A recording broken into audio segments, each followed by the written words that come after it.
북한 노동신문이 미국의 전방위 압박에 맞선 중국과 러시아의 밀착 움직임을 다루며 필연적 현상이라고 주장했습니다. 노동신문은 오늘 협력으로 미국 제재에 대처하려는 중러라는 제목의 정세 해설에서 중국과 러시아가 두 나라 사이에 유리한 경제 조건을 마련해 투자 협조의 새로운 분야를 개척하는 합의를 이뤘다고 전했습니다. 신문은 이어 전문가들이 중러의 교류 협력 강화를 필연적 현상으로 진단한다며 중러 사이의 교류와 협력은 미국의 촉각을 건드리는 일로 될 것으로 평가하고 있다고 전했습니다. 사이판에 발이 묶여버린 우리 관광객들을 철수시키기 위해서 군 수송기 그리고 민항기가 동시에 투입됐습니다. 군 수송기는 괌으로, 민항기는 사이판에서 직접 국내로 여행객들을 실어 나르고 있습니다. 먼저 홍선기 기자가 보도합니다. 사이판 공항이 열리면서 발이 묶였던 우리 여행객들은 공항으로 모여들고 있습니다. 민항기 탑승 일정을 기다리기 어려운 사람들은 밤샘 줄 서기도 마다하지 않는 상황입니다. 8시부터 여기 접수한다고 공지를 받아서 순서가 되게 중요하다 생각을 해서 잠도 안 자고 12시부터 여기 앞에서 죽치고 기다리고 있었습니다. 군 수송기는 이틀 연속 사이판에 있는 우리나라 관광객들을 괌으로 옮겼습니다. 첫날 160여 명, 둘째 날 300명이 군 수송기를 타고 사이판을 탈출했습니다. 민항기를 이용한 귀국도 시작됐습니다. 첫날 우리나라 여객기는 한 대만 사이판 공항에 들어갈 수 있도록 허락을 받았습니다. 일단 300명이 이 비행기로 직항 노선을 이용해 귀국길에 올랐습니다. 민항기 투입이 더 늘어나면서 사이판에 발이 묶인 우리 여행객들의 철수 속도도 빨라질 것으로 보입니다. 정부는 민항기를 이용한 귀국이 속도를 낼 것으로 보고 일단 군 수송기 추가 운용은 상황을 지켜본 뒤 판단하기로 했습니다. 정부와 항공업계는 지금 추세라면 이번 주 초에는 사이판 여행객 철수가 완료될 것으로 보인다고 밝혔습니다. YTN 홍성기입니다. 자, 이번 문재인 정부 출범 이후 사실상 첫 국정감사, 비리 유추한 명단 공개 앞서 교육부 발표도 들어보셨습니다만은 이 문제와 또 공공기관 고용 세습 등 의미 있는 문제 제기가 있었습니다만은 전반적으로 보면 여전히 구태를 벗어나지 못했다는 지적도 나오고 있습니다. 국정감사 정리와 또 남은 일정까지 짚어보도록 하겠습니다. 우철희 기자. 네, 국회입니다. 네, 국감에서 가장 큰 쟁점이나 논란이 됐던 점들 정리해 주시죠. 네, 앞서 앵커의 언급도 있었지만 여야에서 각각 사립 유치원 비리 실태 고발과 서울교통공사 등 공공기관의 고용 세습 의혹을 제기한 게 큰 이슈가 됐습니다. 더불어민주당 박용신 의원이 처음 제기한 사립 유치원 비리 유치원 명단 공개와 국가 교육회계 시스템 도입 등 대책 마련이라는 의미 있는 성과를 끌어내기도 했습니다. 자유한국당 유민봉 의원이 제기한 서울교통공사의 고용 세습 의혹은 공공기관 전반의 정규직 전환 관련 친인척 관계 등을 확인하고 야 3당이 국정조사를 요구하는 결과로 이어지기도 했습니다. 하지만 눈살을 찌푸리게 한 부분도 많았습니다. 기획재정위원회 국감에서는 한국당 심재철 의원의 이른바 비인가 자료 유출 의혹을 놓고 여야의 공방이 거듭됐습니다. 또 법제사법위원회에서는 법원 공보관실 예산 유용 의혹과 관련해서 김명수 대법원장의 직접 신문 여부와 문재인 대통령의 발언을 둘러싼 난타전으로 거듭 파행을 빚기도 했습니다. 과학기술정보방송통신위원회에서는 드루킹 김동원 씨와 김경수 경상남도지사의 댓글 조작 관련 증인 채택 여부를 둘러싸고 또 국토교통위에서는 민주당 신창현 의원의 수도권 신규 택지 자료 유출을 둘러싸고 거센 공방이 이어졌습니다. 이와 함께 선동열 아시안게임 야구 국가대표팀 감독과 요리 연구가인 백종원 씨의 증인 출석, 한국당 김진태 의원의 벵갈 고양이 동행을 둘러싸고 적절성 논란이 일기도 했습니다. 일단 내일이 월요일인데 남아있는 국정감사 일정도 정리해 주시죠. 네, 월요일인 내일은 이번 국정감사에서 제기한 문제들을 재확인하고 대책 마련을 주문하는 종합감사가 법제사법위원회 등 13개 상임위에서 실시가 됩니다. 사실상 내일로 이번 국정감사가 마무리되는 것과 다름이 없습니다. 그리고 모레부터는 의원들이 겸임해서 맡고 있는 상임위원회 국정감사가 진행이 됩니다. 특히 오는 31일 정보위원회의 국가정보원 국감과 다음 달 6일 대통령 비서실에 대한 국감에서는 평양 공동선언과 남북 군사합의서 비준 등 최근 남북 관계가 큰 쟁점이 될 전망입니다. 국정감사가 끝난 다음 달 초부터는 본격적인 예산 정국이 시작됩니다. 하지만 사법농단 관련 특별재판부 설치와 공공기관 채용비리 국정조사, 평양 공동선언 비준 논란 등 굵직한 현안을 둘러싸고 여야의 갈등의 골이 깊어져서 국감 이후 전국의 긴장감은 더욱 높아질 것으로 전망됩니다. 지금까지 국회에서 YTN 우철입니다. 북미 협상이 난기류 국면에 빠졌다는 전망이 나오는 가운데 미국이 독자 제재로 대북 압박의 고삐를 한층 더 조이는 모습입니다. 이런 가운데 스티븐 비건 미 대북정책 특별대표가 오늘 방한하는데요. 교착 상태에 빠진 북미 대화 국면에 물꼬를 틀 수 있을지 관심입니다. 자세한 내용 김준영 한동대 교수, 우정엽 세종연구소 안보전략연구실장과 함께 짚어보겠습니다. 두 분 어서 오십시오. 네, 안녕하세요. 비핵화 협상 지난해하고 비교하면 정말 큰 걸음을 띄었습니다만은 저희가 워낙 기대 수준이 지금 높아져 있는 이런 상황이라서요. 지금 북미 정상회담도 내년으로 미뤄진다고 하고 실무 접촉도 지금 지지부진한 이런 상황이라서 지금 북미 간 협상이 난기류가 형성되고 있다 이런 분석들이 나오는데 일단 교수님 어떻게 보십니까? 확실히 좀 스무드하게 잘 진행되고 있지는 않은 것 같은데요. 좀 우리가 이 상황을 보면 원래 교착 상황이었지 않습니까? 그것이 평양 정상회담을 통해서 물꼬를 텄고 그다음에 폼페이오 장관 이제 방북을 해서 근데 그 뒤에 이어져야 되는 것이 2차 북미 정상회담인데 그까지 이어지지 못하면서 이게 지금 벽에 좀 부딪힌 기싸움이 다시 시작된 부분이 좀 있는 것 같습니다. 기싸움이 다시 시작된 부분이 있다 이렇게 보셨는데 우리 우 실장님은 어떻게 보십니까?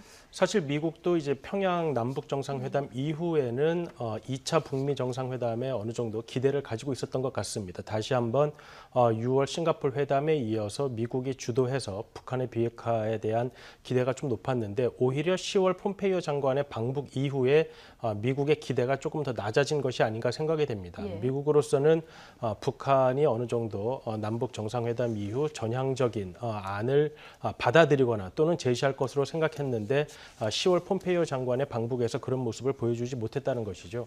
그렇기 때문에 미국으로서는 2차 북미 회담을 서두르는 것이 미국의 이익에 도움이 되지 않는다라는 생각을 했던 것 같고요. 그렇기 때문에 실무 회담을 통해서 어느 정도 의제를 미국이 원하는 방향으로 이끌지 않는 이상 2차 북미 회담을 서두를 필요는 없다라는 입장을 가지고 지금 상황을 대하는 것 같습니다. 지금 완전한 비핵화 그리고 종전 선언을 비롯한 어떤 상응 조치, 북한과 미국 사이의 이런 세부적인 어떤 협의점을 지금 찾지 못하고 있는 이런 상황이라서 다시 말씀하신 대로 기싸움 시작됐다 이런 국면으로 접어들었는데 그래서 그런지 미국이 지금 대북 제재 고삐를 다시 조이는 그런 느낌이 들거든요. 지금 경제뿐만이 아니라 사이버 분야로까지 좀 확대되는 이런 모습이거든요. 일단 지금 북한은 그 평양 정상회담을 통해 가지고 상당 부분 양보했다고 생각을 하는데 미국의 수능 조치, 상응 조치가 지금 제대로 이제 안 되고 있는 부분이 이제 미국으로서는 북한이 더 양보하면 다행이지만 미국 정치 일정상 사실상 그리고 남북한이 일정을 정해버렸기 때문에 오히려 미국은 이것을 오히려 역이용해서 오히려 타임을 일종의 레버리지로 사용해서 좀 계속 북한을 압박하는 것 같고요. 같은 선상에서 북한이 우리가 원하는 수준까지 하지 않게 되면 우리는 압박 기조를 계속 간다. 그게 구체적으로 독자 제재와 특히 사이버 제재까지 하는 부분이. 근데 이것은 북한으로 보면 이게 신뢰관계인데 서로가 양보해야 되는 신뢰관계를 동시에 압박을 한다는 것은 북한의 이 전체 구조로서는 지금 인식 구조에서는 사실 받아들이기 힘든 거죠. 내가 어느 정도 신뢰를 보여주면 미국도 어느 정도 신뢰를 또 보여줘야 내가 더 나아가지 않겠느냐. 그렇죠. 북한은 이런 입장이죠. 그런데 미국은 오히려 압박을 하면 해야지 북한이 오히려 나온다. 북한이 더 나오지 않으면 압박 계속된다는 걸 오히려 보여주는 게 미국의 기조니까 서로 지금 기조가 맞지 않고 정치 일정도 맞지 않는 그런 상황인 것 같습니다. 그렇죠. 이런 기조에서 미국의 대북 제재 움직임은 지금 점점 더 이제 고삐를 죄가는 이런 상황인데요. 동중국해에서의 북한의 불법 유리 환적이 여전히 이루어지고 있다. 이런 얘기를 하면서 관련 사진들을 또 공개하기도 했습니다. 불법 환적에 관한 이야기는 계속해서 사실 나오고 있었던 문제이기도 하고요. 사이버 공간에서의 북한의 제재에 관한 이야기도 계속 이제 나왔는데 이제 문제는 왜 우리가 보기에는 이러한 문제가 최근에 더 불거진 것 같이 보이느냐 하는 문제이시죠. 문제는 존 볼튼 보좌관이 최근 언론 인터뷰에서 말한 것처럼 이제 미국이 생각할 때 북한이 협상에 나온 것은 군사적 긴장과 제재에 따른 압박 때문이라고 생각을 하고 있습니다. 근데 현재 분위기상 북한이 더 이상 어떤 도발적인 행동을 하지 않는 이상 미국이 군사적 긴장을 높일 명분이나 아니면 추가적인 제재를 강하게 할 명분은 좀 없는 상황이죠. 이렇게 되는 상황에서 지금 중국과 러시아와 북한의 관계가 좀 개선이 되고 이러면서 혹시라도 제재가 느슨해지게 되면 미국은 사실 북한과의 협상에 있어서 크게 수단으로 이용할 방법이 없기 때문에 앞으로 있을 북미 정상회담 이전에라도 조금 더 북한을 압박해서 미국이 원하는 방향으로 협상을 이끌고 가기 위해서 보다 미국이 우리가 보기에는 매우 자주 이런 제재에 관한 이야기를 하고 있는 것으로 생각이 됩니다. 예. 어쨌든 미국은 뭐 대북 제재를 통해야만 비핵화로 더 빨리 갈 수 있다 이런 입장인데 사실 문재인 대통령 유럽을 순방했을 때 북한의 비핵화 의지가 확인이 되면 어느 정도 대북 제재를 완화해서 비핵화를 더 빨리 이끌어야 된다 이런 이제 얘기 화두를 던지고 오지 않았습니까? 네. 유럽에서의 반응은 좀 시큰둥하긴 했었는데 네. 지금 EU의 대북 제재도 조금 강화되는 이런 느낌? 아니면 뭐 미국의 그 흐름에 벗어나지 않는 이런 흐름 정도로 좀 읽히거든요. 그렇죠. 지금 문 대통령이 얘기한 부분은 일종의 원칙 부분이죠. 그러니까 예. 지금 당장을 풀어나는 게 아니고 북한이 더 가시적인 비핵화 조치를 했을 때는 북한의 행동을 더 유인하기 위해서 제재 예. 완화를 생각해 볼 수 있다. 예, 전제 조건이 있습니다. 그런 전제 조건이 예. 분명히 있는 부분이고요. 그걸 이제 적어도 미국과 공조하에서 제재를 먼저 푸는 일이 없다는 것은 뭐 분명히 계속 반복하고 있는데 뭔가 전체적으로 아까 우리 우 박사님께서 말씀하신 것처럼 미국에서 지금 실질적으로 북한을 압박하는 부분이 북한이 생각보다는 그 도발을 하지 않고 지금 여러 가지 양보 조치를 하기 때문에 이거를 전체적으로 자기가 하고 있는 압박 체제를 뭔가 이제 완화시키는 분위기로 가는 것을 막기 위해서 미국의 상당히 이 부분을 지금 강하게 주장하고 있고 그 부분에 대해 EU도 동조하는 모습을 보이는 거죠.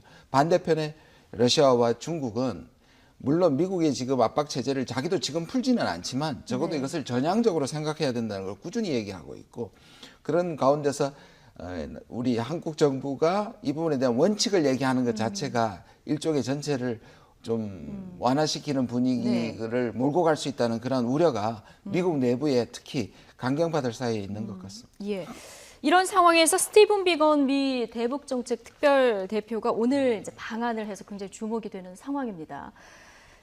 이제 카운터파트가 이도훈 한반도 평화교섭 본부장인데 이도훈 본부장이 지난주 워싱턴을 가지 않았습니까? 여기서 만났는데 일주일 만에 또 이제 방한을 하는 이런 상황이에요. 그래서 어떤 배경이 있을까? 이 배경에도 관심이 쏠리는데요. 사실 말씀하신 대로 바로 지난주에 이도훈 본부장이 미국을 가서 만났기 때문에 무언가 현안의 문제가 지금 뭐 일주일 내 사이에 다시 발생을 해서 그것을 논의하기 위해서 온다고 보기는 조금 어려울 것 같습니다. 다만 폼페이오 장관이 멕시코에서 기자회견을 하면서 일주일 반 정도 사이에 어떤 북미 간의 회담이 열릴 것이라는 예. 점을 이야기한 적도 있고요.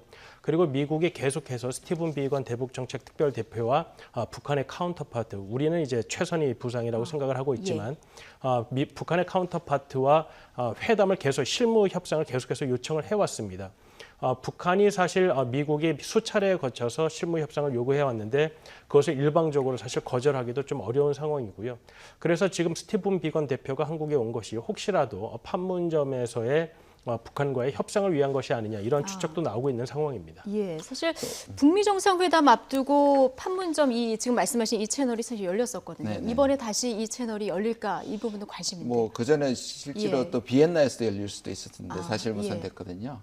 근데 지금 미국 전체의 기류를 보면 저는 지금 말씀하신 부분도 존재하고요. 또 다른 부분은 스티븐 비건은 일종의 실무 협상으로서 좀 약간의 이 분업화가 이루어진 것 같습니다. 결이 다른 결이 좀 다른 부분이군요. 겁니다. 그러니까 예. 폼페오하고 이쪽에서는 소위 코리아 팀에서는 이것이 이제 그 대통령의 지시를 받아서 실질적인 부분을 하는 부분이고 실무적으로는 해결해야 될 부분이 많고요. 이걸 좀 과장해서 얘기한다면 일종의 소모전용 그러니까 실무진과 미국 실무진의 소모전은 계속 하게 되는 거고 그런데 한국과 끊임없이 미국은 지금 협상하는 모습을 보여준다는 측면에서도 상당히 의미가 있기 때문에 투트랙으로 나간다는 측면이 좀 있습니다. 네. 그렇군요. 그러면 이제 폼페이오, 김영철이든 뭐 다른 사람이 됐든 이 채널은 따로 가고 이거는 좀 다른 결의 채널이다 이렇게 그렇죠. 볼 수 이게 있다는 동시에 갈 거죠. 수도 있지만 예를 들자면 지금 폼페이오 라인이 가동이 안 될 때 예. 미국과 북한이 뭔가 교착됐다는 상황을 보여주기보다는 그럴 때는 실무 협상이 움직이고 그다음에 실제로는 나중에 움직일 수도 있고 동시에 움직일 수도 있는데 트랙 자체가 투 트랙으로 보시는 게 맞다고 봅니다. 예. 어쨌든 지금 앞서서 이제 저희가 대북 제재 얘기를 계속 하고 있었습니다만은 남북 관계가 조금 속도를 빨리 가는 측면이 있기 때문에 여기에 이제 제재에 걸리느냐 마느냐 이런 부분들이 걸려 있지 않습니까? 이런 부분들에 대한 얘기도 좀 오갈까요? 물론 미국 쪽에서 이제 뭐 공식적으로 한국 정부가 동맹국이기 때문에 불만을 공식적으로 제기하고 있지는 않지만 속도 조절론이라는 이야기가 나오고 있는 것은 사실로 보입니다. 다만 그것이 어느 정도까지 미국이 볼 때에도 한국의 이러한 정책적 방향이 실질적인 북한의 비핵화를 이끌 수 있느냐 하는 부분에 있어서 이제 우리 정부와 조금 이제 생각이 다른 측면이 있는 것인데요. 미국은 여전히 제재를 통한 압박을 해야지만 북한이 진정한 협상은 나올 것이다라고 아직 믿고 있는 것이고 우리 정부는 어느 정도의 협력의 방편을 열어줌으로써 북한이 조금 더 빨리 비핵화의 길로 나설 수 있다고 보는 것인데 뭐 이러한 부분이 서로 의견이 맞지 않는 부분이 있지만 이것이 뭐 큰 갈등이 된다기보다는 동맹국 간의 대북 정책에 공조를 하면서 해결할 수 있는 부분이라고 생각이 됩니다. 예. 교수님, 이번에 비건 대표가 방한을 하고 나면 뭔가 지금 지지부진한 이 협상의 물꼬가 좀 트일까요? 어떻게 글쎄요, 보십니까? 저는 뭐 그럴 또 오히려 지금 전체적으로 약간 불안하고 뭔가 좀 꼬인다는 느낌, 돌파구를 찾지 못하는 느낌이 있고요. 저는 이 부분에서 우리가 좀 지나치게 뭔가 안 되니까 한국 때문이다. 그러니까 비건이 와서 한국 정부에게 압력을 준다. 이런 프레임은 저는 정확한 프레임이라고 생각하지 않습니다. 예. 그러니까 한미군이 긴밀하게 공조하고 있는 걸로 알고요. 말씀하신 것처럼 생각이 지금 인식의 차이가 조금 있긴 하고 북한은 한국 정부가 그럴 수밖에 없는 것이 사실 미국 정부와 북한 정부의 인식 사이에서 우리가 사실 지금 중재를 하고 있지 않습니까?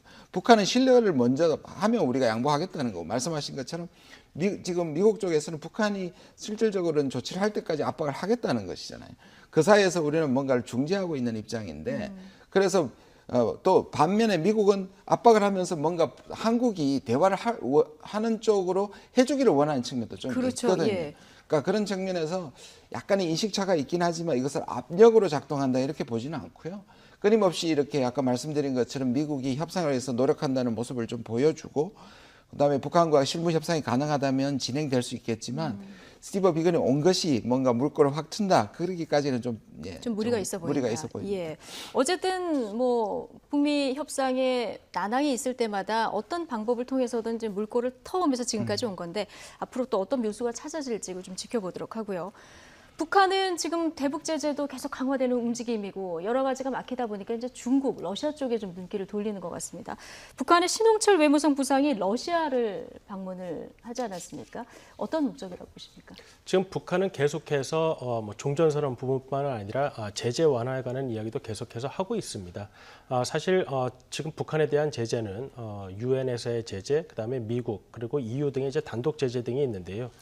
가장 국제사회의 명분을 따지자고 한다면은 유엔에서의 제재가 북한으로서는 어떻게 보면 가장 아픈 것이죠. 예. 유엔 제재는 유엔 안보리에서 결정이 되는 것인데 지금 유엔 안보리의 구성상 중국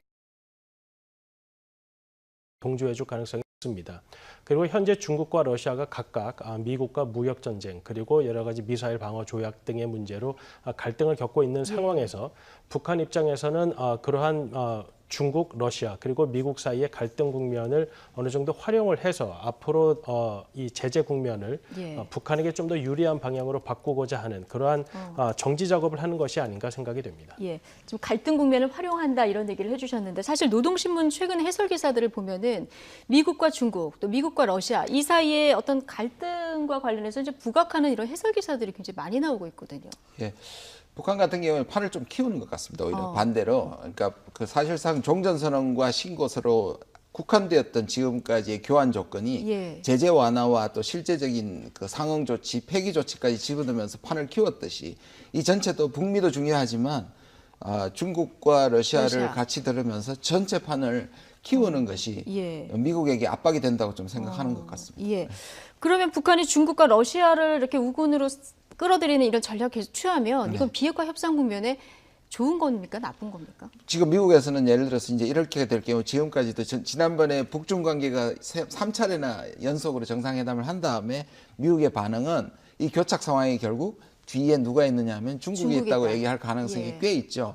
그러니까 북한은 그런 점에서 압박이 되기도 하고 지금 미국이 그렇게 받아들이는 위험이 있긴 하지만 그럼에도 불구하고 제재 완화로 가는 거에서 국제적인 우호 세력이 필요하다는데 좀 그리고 북한이 정상 국가로 가면서 정상 외교를 한다는 의미에서 김정은이 우리 대통령이 얘기한 것처럼 방러 그다음에 중국의 시진핑 주석의 방북 같은 것들을 추진하고 있는 측면이 있는 것 같습니다. 예.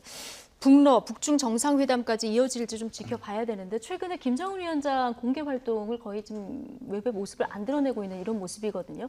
이런 어떤 정상회담들을 염두에 둔 어떤 준비 작업이라고 볼 수 있을까요? 아직까지는 그런 부분이 이제 조금 불투명한 것이 불투명하다. 북미 간에 어느 정도까지 지금 이야기되고 있는지가 사실 좀 불투명한 상황입니다. 아마도 김정은 위원장이 북러 관계를 생각을 한다는 것은 그것을 뭐 독립적으로 생각하는 것이 아니라 방금 김 교수님 말씀하신 것처럼 이 북미 간의 관계에 있어서 어떤 전체적인 국면을 활용하고자 하는 것일 텐데요. 지금 북미 간의 어느 정도 상황을 김정은 위원장이 염두에 두고 있는가, 그리고 트럼프 대통령과의 2차 정상회담이 어느 정도 가시권에 들어와 있는가, 이런 문제에 따라서 북중, 북러 관계에 대한 관계 조절, 그다음에 시점 조정 등을 하지 않을까 생각이 됩니다. 네. 그러니까 북미 정상회담 일정이 아직 명확하지 않은 상태에서 이 부분들이 이제 고려 요인이 될 수 있다는 말씀을 해주셨는데 교수님 보시기에 혹시 북중, 북러 정상회담이 열린다면 시기를 어느 쯤으로 예상해 러시아 주실까요? 방문은 생각보다 뭐 빨리 빨리 구현될 이루어질 수 수 있다. 있는데 문제는 이제 중국의 북한 방문은 쉽지가 않습니다. 왜냐하면 아까 회방자로 인식되는 측면도 있고 네. 중국도 북미 정상회담 잘 풀릴 때 가는 것이 좋지 사실 그 전에 가게 되면 예. 그리고 실제로 중국이 북한을 계속 회방한다는 그래서 중국이 지금 공식적으로 물론 이제 그 국경지대의 일부 제재 완화 움직임 이거는 지방 정부나 사실 중국 정부가 그 통제하에 있을 수 없는 부분이 좀 있기 때문에 그 부분은 인정하더라도 중국 전체의 제재는 결코 북한이 비핵화할 때까지 완화시키지 않겠다고 중국이 거듭 밝히고 있는 측면이 있거든요. 그러니까 네. 그만큼 미국에 대해서 상당히 눈치를 보고 있는 측면이 있기 때문에 시진핑 주석의 방북은 조금 여러 가지 상황에 따라 좀 달려 있다고 좀 보여집니다. 중국도 미국의 눈치를 전혀 안 볼 수 없기 그런데 때문에 지금 통상 전쟁 부분도 그렇죠. 있고, 예. 그래서 이 부분은 조금 중국이 신중할 수밖에 없다. 예, 맞습니다. 이런 전망을 해주셨는데요. 지금 뭐 북미 협상 사이에서 남북 관계도 어느 정도 조율하면서 지금 나가야 되는데 이 사이에서 우리 정부가 참 고민이 많을 것 같습니다. 지난 26일에 첫 장성급 군사회담이 이제 평양 가을 정상회담 이후에 열렸는데 국방부가 합의 사항을 발표를 했습니다. 네. 우 실장님 보시기에 가장 주목될 만한 것은 어떤 겁니까? 일단은 뭐 GP 파괴, 그 다음에 뭐 JSA에서의 여러 가지 비무장 문제 등도 좀 더 실질적으로 거론이 된 측면도 있고요. 예. 그 다음에 이제 군사공동위원회에 대한 이제 구성 문제를 다시 한번 거론을 하고 빨리 구성하기로 합의했다는 점이 가장 저는 좀 주목할 만한 부분이라고 생각이 됩니다. 92년도에 남북군사공동위원회를 이제 설립하고자 했고, 근데 그 부분이 사실 쉽지가 않았던 상황에서 지난 평양 정상회담에서 이 부분이 다시 거론이 되었고, 남북 간의 군사 합의서에 관한 많은 부분을 사실 군사공동위원회에 맡겨둔 부분이 있기 때문에 우리가 지금 현재 할 수 있는 좀 어느 정도 쉽게 할 수 있는 조치들은 각 남북한이 서로 하고 있지만 보다 근본적인 문제들 그리고 군사적인 불신에 관한 근본적인 문제들은 군사공동위원회에서 다룰 수밖에 없는 문제이기 때문에 앞으로 이 부분을 조금 더 조속히 구성하기로 합의했다는 점이 저로서는 가장 좀 눈에 띄는 부분이라고 할 수 있겠습니다. 군사공동위원회 앞으로 열릴 이 군사공동위원회를 조금 더 주목해 봐야 된다는 말씀을 해주셨는데 사실 이번 그 장성급 회담에서도 그 NLL 문제예요. 이 부분의 논의가 예상됐는데 의제에서 제외가 됐고 말씀하신 대로 추후 군사공동위에서 논의하자 이렇게 정리가 됐거든요. 사실 지금 저는 우 박사님 말씀하신 데 전적으로 동의를 하는데요. 오히려 뭔가 부각이 돼가지고 예. 벼랑 끝 교환이 가게 되면 이게 갈등처럼 보이거든요. 예. 그거를 사실상 저는 이번에 NLL 당연히 안 할 것으로 미리 알고 있었고요. 이것을 군사공동위원회에 옮겨서 다른 것과 함께 이게 절벽에서 서로가 지금 벼랑에서 교환하는 조건처럼 지금 예민한 문제입니다. 그렇죠. 우리만 예민한 게 아니라 북한으로서 그걸 그냥 인정하기에는 또 북한 내부의 사정이 있기 때문에 이건 저는 군사공동위원회를 잘 이관시켰다고 보고요. 그것이 이제 보통 이제 차관급 이상으로 이제 진행이 되면 네. 그리고 이미 이것은 합의한 부분이 92년에 합의한 부분이 기본 협약에서 있었기 때문에 이것을 준용해서 이것을 어떻게 실행하고 실질적으로 움직이느냐에 따라서 저는 좀 중장기적으로 보는 것이 맞다 이렇게 생각을 합니다. 아, 예. 근데 NLL 문제 지금 말씀하신 대로 굉장히 민감하고 또 첨예한 문제이기 때문에요. 이게 앞으로 추후 군사공동회의에서 논의가 되더라도 이렇게 협상을 이뤄내기는 쉽지 않아 보이는데요. 어떤 방안을 찾을 수 있을까요? 이 부분은 앞으로 어느 정도 평화가 정말로 가시권에 들어와서 이런 우리 국가 내부의 정치적인 의견이 어느 정도 모아질 때만 이것이 좀 갈등 없이 해결될 상황이 큽니다. 이것이 단순히 군사적인 문제뿐만 아니라 우리 사회에서는 매우 정치적인 사안이 되어 있기 때문에 군사 기술적인 문제만이 해결된다고 해서 우리 사회 내부의 의견이 모아진다고 보기는 어렵습니다. 그렇기 때문에 앞으로 군사회담 등에서 NLL과 관련된 부분을 논의는 하겠지만 이것이 우리 사회에서 합의될 수 있는 어떤 안으로 도출되기까지에는 매우 긴 시간이 걸릴 것으로 생각이 됩니다. 뭐 쉽게 당장 뭐 회담 한두 번 열린다고 해결될 수 있는 문제는 네, 아니다 그렇습니다. 보니까 저희가 이제 장기적인 관점으로 좀 지켜봐야 되는 부분이 있고요. 지금 이달 중에 열리기로 했던 북한 예술단의 가을이 왔다 서울 공연.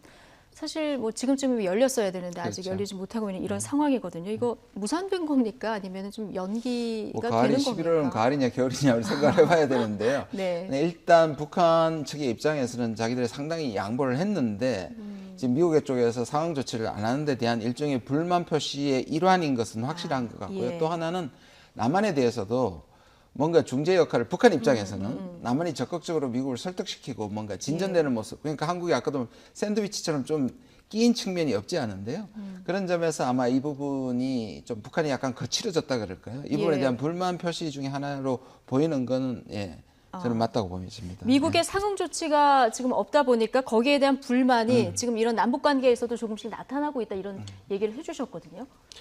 남북 간에 올해 사실 매우 숨가쁘게 달려왔습니다. 예. 북한으로서도 아마도 평창 올림픽에 오는 것까지는 작년에 어느 정도 구상을 했을지 모르지만 그 이후 6월 싱가포르 정상회담, 9월 평양 뭐 이런 일정 등이 모든 게 준비되어 있으리라고 보기는 사실 어렵기 때문에 그러한 정치적인 불만, 그다음 외교적인 불만도 있겠지만 저는 북한의 내부적으로도 이러한 부분을 조율해가는 과정에 있어서 상당히 행정적인 어려움도 많을 것이라고 생각이 됩니다. 우리가 이산가족 상봉을 논할 때도 우리는 상당히 정치적으로만 봤지만 북한 내부적으로는 굉장한 행정적 소요가 있는 부분이기 때문에 저는 이러한 공연 부분 역시 북한이 우리와 같은 사회 체제가 아닌 이상 이러한 부분도 상당히 많은 행정 소요가 필요하고 예. 그렇기 때문에 좀 지연되는 부분도 있다고 생각이 그런 됩니다. 면에서 지연되는 측면도 있다.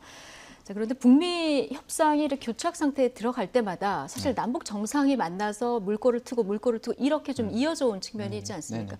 그런데 앞으로도 계속 이런 어떤 시스템으로 가야 하는지 북미 협상이 교착 상태에 있을 때 우리 정부가 할 수 있는 역할이 어디까지인지 이 부분도 좀 짚고 가보죠. 왜냐하면 한반도 평화 프로세스 전체는 남북이 주도를 할 수가 있지만 그게 딱 관문처럼 있는 게 비핵화란 말이에요. 그렇죠. 그럼 비핵화는 북미 관계란 말이에요. 일단 그 다리를 넘어야 하는 부분에서 비가역적 어느 정도 완결이 아니더라 하더라도 북한의 제재 완화를 이끌어낼 수 있을 정도의 비핵화가 비가역적 비핵화가 되는 부분, 예. 그 부분의 고비를 넘어야지 사실상 우리가 치고 나갈 텐데 그때까지는 결국 북미 사이의 그 중재와 또는 한미 공조를 할 수밖에 없는 상황입니다. 지금. 예.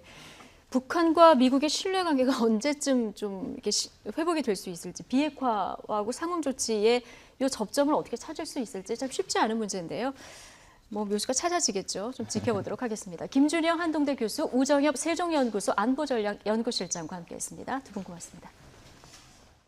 고용 상황이 악화되면서 장기간 일자리를 구하지 못한 실업자가 외환 위기 이후 가장 많은 것으로 나타났습니다. 실업자를 위한 실업급여는 지난해보다 20% 넘게 늘었습니다. 오인석 기자입니다. 통계청이 구직 기간이 6개월 이상인 장기 실업자를 분석한 결과 올해 1월에서 9월까지 평균 15만 2천 명으로 나타났습니다. 지난해 같은 기간에 비해 1만 명 정도 늘어난 것으로 현재와 같은 기준으로 통계를 작성한 1999년 6월 이후 올해가 가장 많았습니다. 외환 위기의 충격으로 2000년 1월에서 9월까지의 장기 실업자 수는 평균 14만 2천 명으로 올해보다 적었습니다. 오랜 구직 활동에도 일자리를 구하지 못해 취업을 포기하는 사례도 속출했습니다. 올해 1월에서 9월 구직 단념자는 월 평균 51만 6천 명으로 지난해 같은 기간보다 3만 1천 명이 늘었습니다. 실업자 수가 올 들어 9개월 연속 100만 명을 웃돌면서 정부의 일자리 고민도 갈수록 깊어지고 있습니다. 민간 투자가 위축되고 고용은 하반기 한 자릿수 증가를 기록하면서 어려움이 지속되고 있습니다. 올 1월에서 9월 실업급여 지급액은 지난해 같은 기간보다 23% 늘어난 5조 377억 원으로 잠정 집계됐습니다. 기업이 경영난을 겪거나 문을 닫아 직장을 잃은 근로자 수는 1월에서 9월 기준 2년 연속 80만 명을 넘었습니다. 자동차 업계 등의 불황이 납품업체와 지역 경제까지 영향을 미치고 있는 것으로 전문가들은 분석하고 있습니다. YTN 오인석입니다. 정부가 음주운전 무관용 원칙을 밝혔지만 음주운전에 대한 다소 안일한 인식 쉽게 바뀌지 않고 있는데요. 앞으로는 음주운전을 하다 2번 적발되면 바로 면허가 취소되고 단속 기준도 혈중 알코올 농도 0.03%로 강화됩니다. 취재 기자 연결해보겠습니다. 김선희 기자. 네, 김선희입니다. 네, 이제 음주운전 2번만 하다가 걸리면 바로 면허가 취소된다고요? 그렇습니다. 경찰이 음주운전을 뿌리 뽑기 위해서 단속 기준과 처벌을 강화하는 쪽으로 도로교통법 개정을 추진하기로 했습니다. 경찰청은 먼저 현행 단속 기준인 혈중 알코올 농도 0.05%를 0.03%로 강화할 방침입니다. 이와 함께 음주운전이 2번 적발됐을 때 면허를 취소하는 투 스트라이크 아웃 제도를 도입할 계획입니다. 특히 대형 사고가 일어날 가능성이 큰 고속도로의 경우에는 한 번만 위반을 해도 면허가 취소될 수 있습니다. 그동안 음주운전을 하다 3차례 적발되면 면허가 취소되는 삼진아웃 제도를 시행해 왔었는데요. 해마다 재범률이 계속 늘어나면서 실효성이 약하다 이런 지적이 나왔습니다. 경찰은 또 음주운전자의 차량 몰수에도 적극 나서기로 했습니다. 이전에는 음주운전 전력자가 사망사고를 낼 경우만 차량을 압수했지만 앞으로는 중상해 사고만 내도 압수할 예정입니다. 또 최근 5년 동안 4회 이상 음주운전을 한 전력자가 다시 적발되면 차량을 압수한다는 규정도 3회 이상으로 강화합니다. 다만 법 개정이 필요한 사안이라 실제 도입에는 다소 시간이 걸릴 것으로 예상됩니다. 경찰은 이번에 법 규정 개정과 동시에 다음 달 1일부터 내년 1월 말까지 3개월 동안 전국 음주운전 특별 단속도 실시하기로 했습니다. 매주 금요일 밤에는 전국에서 동시에 집중 단속을 하고요. 유흥가와 식당, 유원지 등 음주운전 취약 장소와 자동차 전용 도로 진출입로 등에서 자리를 바꿔가면서 이동식 단속을 벌일 예정입니다. 또 서울 강남 등 음주 사고가 잦은 상위 30개 지역을 선정해서 공개하고 경찰관 기동대 등을 투입해서 집중 단속한다는 방침입니다. 지금까지 사회부에서 전해드렸습니다. 사이판에 고립된 우리 관광객 일부는 군 수송기를 타고 괌으로 이동했습니다. 순차적으로 귀국길에 오를 예정인데요. 그런데 순번에서 밀려 공항에 발이 묶인 관광객들은 울상입니다. 관광객의 말 직접 들어보시겠습니다. 저희 아이가 발목을 다친 채로 여행을 왔는데 돌아가는 거를 이제 그런 이유로 인해서 좀 이렇게 어떻게 협조를 요청할까 싶어서 신청을 했는데 이제 저희보다도 더 좀 약간 어려운 케이스들이 있었나 봐요. 뭐 필요로 하는 돌아가야 돼야만 하는 그런 상황이 있는 분들이 계셔서 신청을 했는데 사실 기대는 안 했어요. 1, 2, 3, 4번으로 접수를 하긴 했는데 저희가 21살이고 대학생이고 젊고 하니까 육체적으로 건강하니까 최하위 순번이라고 일단 그렇게 말씀을 하시더라고요. 커리큘럼을 이수하지 못했다고 해서 다시 그 커리큘럼을 들어야 되거든요. 그러면 1년을 다시 공부해야 되는 그런 상황인데. 문재인 정부 출범 후 사실상 첫 국정감사가 내일이면 거의 마무리됩니다. 비리 유치원 명단 공개와 공공기관 고용 세습 등 의미 있는 문제 제기가 있었지만 전반적으로는 여전히 구태를 벗어나지 못했다. 이런 평가가 나옵니다. 국정감사 정리와 평가 또 남은 일정까지 자세히 알아보겠습니다. 국회로 가보죠. 우철희 기자. 네, 국회입니다. 예, 내일이면 국감이 거의 마무리되는데요. 각 당의 평가는 어떻습니까? 네, 한마디로 정리하면 상대방의 발목 잡기와 잘못에도 불구하고 서로 우리가 잘했다 정도로 볼 수가 있겠습니다. 먼저 집권 여당인 더불어민주당 홍영표 원내대표는요, 자유한국당이 막말과 억지로 일관해 대단히 유감이라면서도 민주당이 사립유치원 비리 등 생활 적폐를 밝혀내고 제도 개혁까지 연결시킨 점은 높게 평가한다고 밝혔습니다. 반면 한국당 김성태 원내대표는 국감기간 중에 문재인 대통령의 순방과 자료 제출과 증인 채택 거부 등 국감 무력화 의도가 분명하게 드러났다면서도 한국당이 경제정책 실패와 공공기관 채용비리 의혹 등 문제점을 밝혀냈다고 평가했습니다.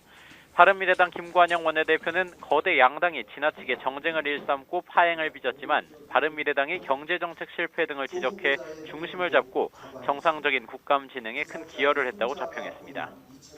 예. 자, 이번 국감에서 큰 쟁점이나 논란이 됐던 점들도 좀 정리하고 갈까요? 네, 여야에서 각각 사립유치원 비리 실태 고발과 서울교통공사 등 공공기관의 고용 세습 의혹을 제기한 게 큰 이슈가 됐습니다. 민주당 박용진 의원이 처음 제기한 사립유치원 비리는 비리 유치원 명단 공개와 국가교육회계 시스템 도입 등 대책 마련이라는 의미 있는 성과를 끌어냈습니다. 또 한국당 유민봉 의원이 제기한 서울교통공사 고용세습 의혹은 공공기관 전반의 정규직 전환 관련 친인척 관계 등을 확인하고 야 3당이 국정조사를 요구하는 결과로 이어졌습니다. 하지만 눈살을 찌푸리게 한 부분도 많았습니다. 기획재정위원회 국감에서는 한국당 심재철 의원의 비인가 자료 유출 의혹을 놓고 여야의 공방이 거듭됐습니다. 또 법제사법위에서는 법원 공보관실 예산 유용 의혹과 관련한 대법원장의 직접 신문 여부와 문재인 대통령의 발언을 둘러싼 난타전으로 거듭 파행을 빚기도 했습니다.